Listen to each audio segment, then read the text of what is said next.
हे बघा, हा रडीचा डाव आहे आणि त्यामुळे मला असं वाटतं की काहीतरी प्रत्येक राजकारण्याने एक स्पोर्ट्समन स्पिरिट दाखवला पाहिजे आणि मला असं वाटतं की त्यांनी आत्मपरीक्षण केलं पाहिजे की त्यांचा पराभव का झाला आणि पराभव का झाला याचं आत्मपरीक्षण करण्यापेक्षा अशा प्रकारचा रडीचा डाव जे ते खेळत आहेत याने होणार हेच आहे की पुढच्या निवडणुकीमध्येही त्यांना असाच मार खावा लागणार आहे.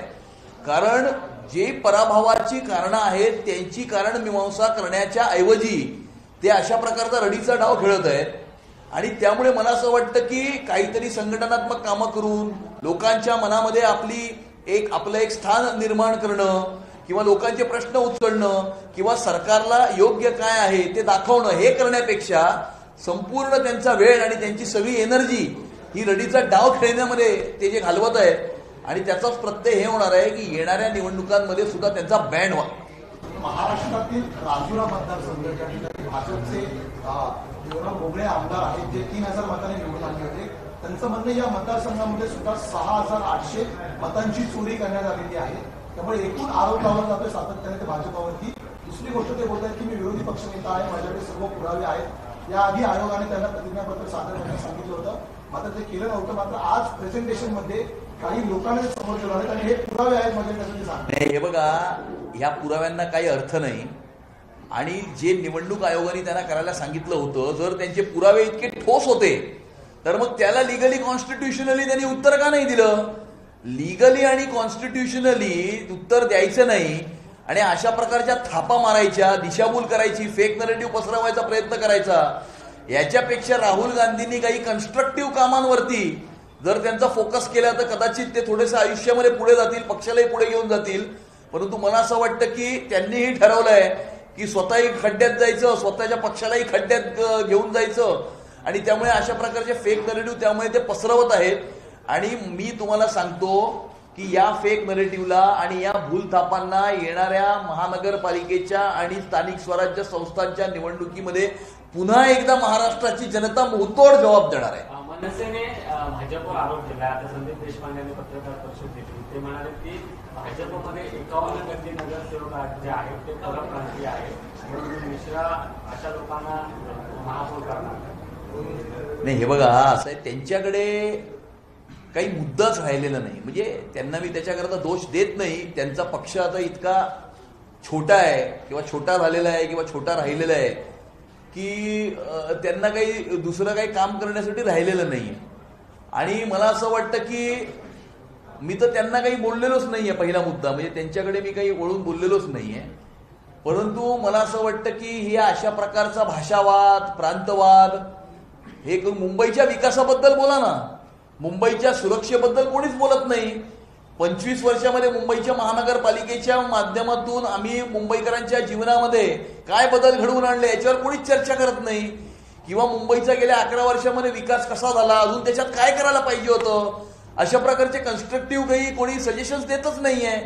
सारखं मराठी भाषा, उत्तर भारतीय मराठी माणूस, प्रांतवाद, भाषावाद, समाजाला पूर्णपणे विभाजित करण्याचं राजकारण करणं भाषेच्या आधारावर, प्रांताच्या आधारावर, याच्या व्यतिरिक्त कोणताही कन्स्ट्रक्टिव्ह एजेंडा हा काही पक्षांकडे या मुंबई शहरामध्ये राहिलेलाच नाही. आणि म्हणून वारंवार रोज अशाच प्रकारचे मुद्दे काढतात आणि लोकांची दिशाभूल करण्याचा प्रयत्न करतात. परंतु असं आहे की मुंबईकर सकाळी 7 वाजता घरातनं निघतो, रात्री 11 वाजता घरी जातो. यांच्याकडे काही काम नसेल पण मुंबईकरांकडे खूप काम आहे आणि त्या मुंबईकरांकरता काम हे भारतीय जनता पार्टी आणि महायुती करत आहे.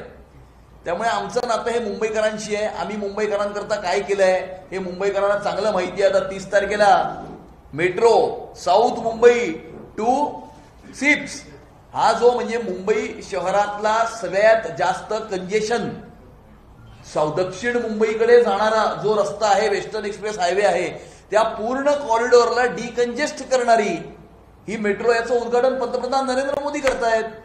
आणि त्यामुळे त्याच्यावर कोण बोलतच नाहीये, बोलूच शकत नाहीत कारण त्याच्यामध्ये त्यांचं योगदान तर नाहीच. परंतु या मेट्रोला डिले करण्यासाठी त्यांचं योगदान आहे काही लोकांचं या मुंबई शहरातल्या, स्वतःला मुंबई शहराचे नेते म्हणून जे घेतात. आणि त्यामुळे कन्स्ट्रक्टिव्ह विकासाच्या मुद्द्यावरती चर्चा व्हावी अशी आमची अपेक्षा आहे. तुम्ही जो आरोप केला होता की जर ठाकरेंचा महापौर झाला तर तो नाही खान असू शकतो, वर्सोवा टाटा नाही होऊ शकतो असा आरोप केला जातो. त्यावरती आज संजय राऊत म्हणतात की अब्दुल कलामाला राष्ट्रपती करणारे तुम्हीच आहेत, तुम्हाला अब्दुल कलाम चालतात, तुम्हाला मंत्रिमंडळामध्ये हसन मुश्रीफ चालतात, मग खान या नावाचं तुम्हाला आता काय वावडतं? म्हणजे याचा अर्थ ते खानला महापौर करणार आहेत. याचा अर्थ म्हणजे आज सकाळी महाराष्ट्राच्या राजकारणातले विदूषक जे बोलले याच्यातनं अजून जास्त क्लॅरिटी येते की त्यांचा एक छुपा एजेंडा आहे. आणि छुपा एजेंडा हा आहे की मराठीचा चेहरा पुढे करायचा आणि एका खानाला या मुंबई शहराचा महापौर करायचा. आणि त्यांनी आज सकाळी जे वक्तव्य केलेलं आहे त्या वक्तव्यातनं अजून हे जास्त क्लिअर ठळकपणे मुंबईकरांच्या समोर येतं की त्यांना खरंच मुंबईचा महापौर खानच करायचा आहे. काल उद्धव ठाकरेंनी बैठक घेतली त्यांच्या सर्व जिल्हा प्रमुख आणि इतर पदाधिकारी. ते म्हणाले की आता गाड्याची वेळ आली आणि गाड्याला आता गाड्याची वेळ आली. कोण कोणाला गाडेल हे फेब्रुवारीच्या महिन्यामध्ये मुंबईकर हे ठरवतील आणि मुंबईकरांनी काय करायचं हे ठरवलेलंच आहे. आणि त्यामुळे याच्यावरती काही जास्त प्रतिक्रिया देण्याची आवश्यकता नाही.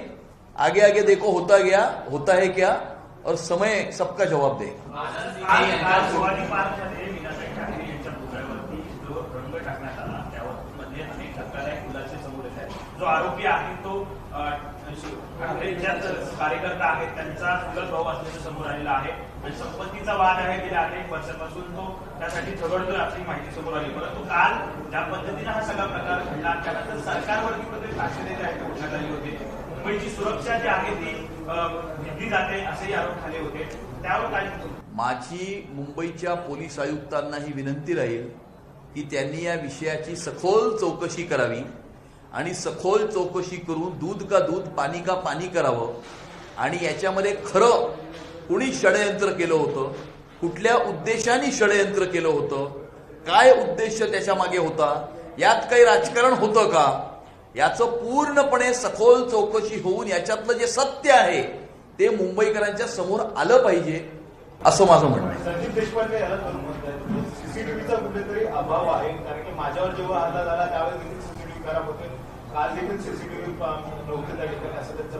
नाही, मुंबई शहरामध्ये 10,000 पेक्षा जास्त सीसीटीव्ही कॅमेराज जे आहेत ते लावण्यात आलेले आहेत देवाभाऊंच्या माध्यमातून.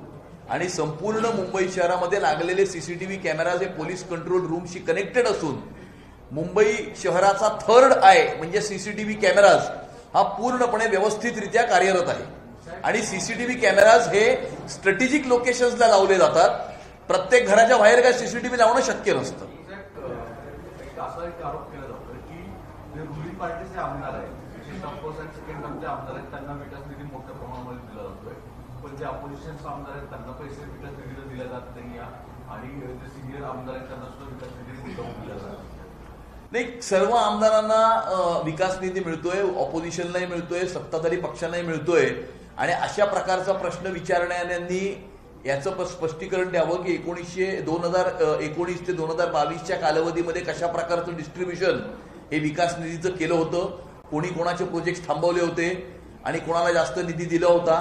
हे असा प्रश्न जे विचारतात त्यांनी 19 ते 22चं डॉक्युमेंटेशन काढावं, त्यांना त्यांच्या प्रश्नाचं उत्तर मिळेल.